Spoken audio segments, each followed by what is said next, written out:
श्री गुरुभ्यो नमः श्री महागणाधिपतये नमः श्री सरस्वती नमः భక్తులారా వాల్మీకి మహర్షి రచించిన శ్రీమద్ రామాయణం యథాతథంగా చెప్పుకున్నాం. ప్రతి శ్లోకం దాని అర్థం.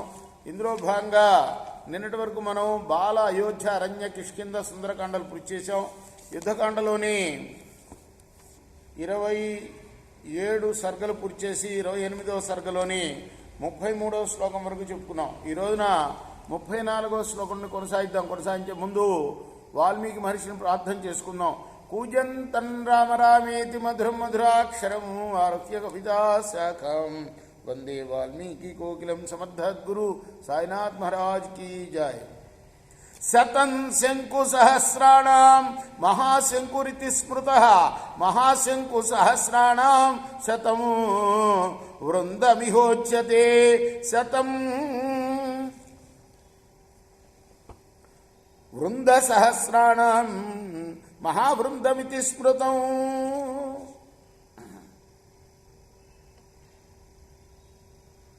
మహావృంద సహస్రాణం శతం పద్మమిహోచ్యతే శతం పద్మ సహస్రాణం మహాపద్మమితి స్మృతం. మహాపద్మ సహస్రాణం శతం కర్వమిహోచ్యతే శతం కర్వ సహస్రాణం మహాకర్వమితి స్మృతం. మహాకర్వ సహస్రాణం సముద్రమభిధీయతే శతం సముద్ర సహస్రం అమోఘ ఇత్యభిధీయతే శతమోఘ సహస్రాణం అహోఘ ఇది విశ్రుత. ఇవన్నీ కూడా కొలతలు. నిన్న చెప్పుకున్నాం 100 లక్షలంటే 1 కోటి అని, 1,00,000 కోట్లంటే 1 శంకుట. అలానే 1000 శంకులు 1 మహాశంకు, 1000 మహాశంకులు 1 బృందం, 1000 బృందాలు 1 మహాబృందం, 1000 మహాబృందాలు 1 పద్మం, 1000 పద్మాలు మహాపద్మం, 1000 మహాపద్మాలు 1 ఖర్వం, 1000 ఖర్వాలు మహాఖర్వం, 1000 మహాఖర్వాలు 1 సముద్రం, 1000 సముద్రాలు ఓఘం, 1000 ఓఘాలు 1 మహోఘం అంటూ ఇలా కొలతలన్నీ.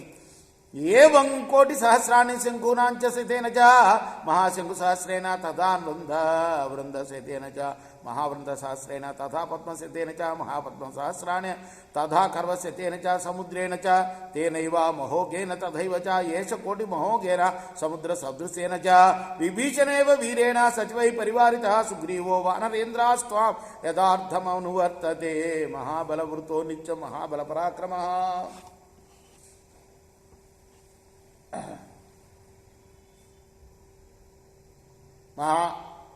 బలపరాక్రమాలు గలవాడు, నిత్యం కూడా ఎంతో సైన్యంతో ఉండేవాడు సుగ్రీవుడు.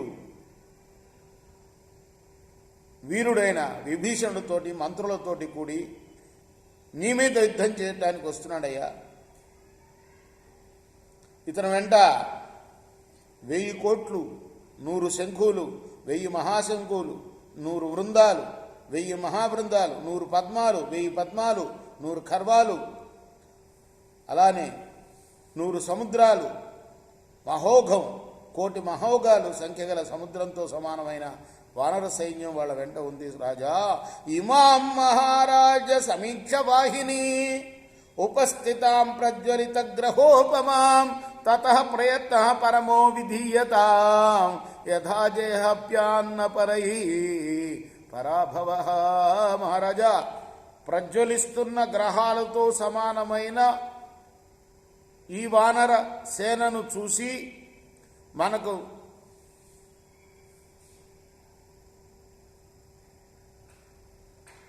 పరాభవం కలగకుండా ఉండేటట్లుగా చేయవయ్యా.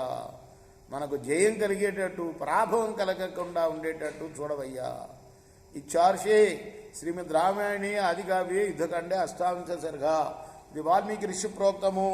ఆదికావ్యమైన శ్రీమద్ రామాయణంలోని యుద్ధకాండలోని 28వ సర్గ. రేపు 29వ సర్గను ప్రారంభం చేద్దాం. కృష్ణార్పణమస్తు. సాయి కృష్ణ.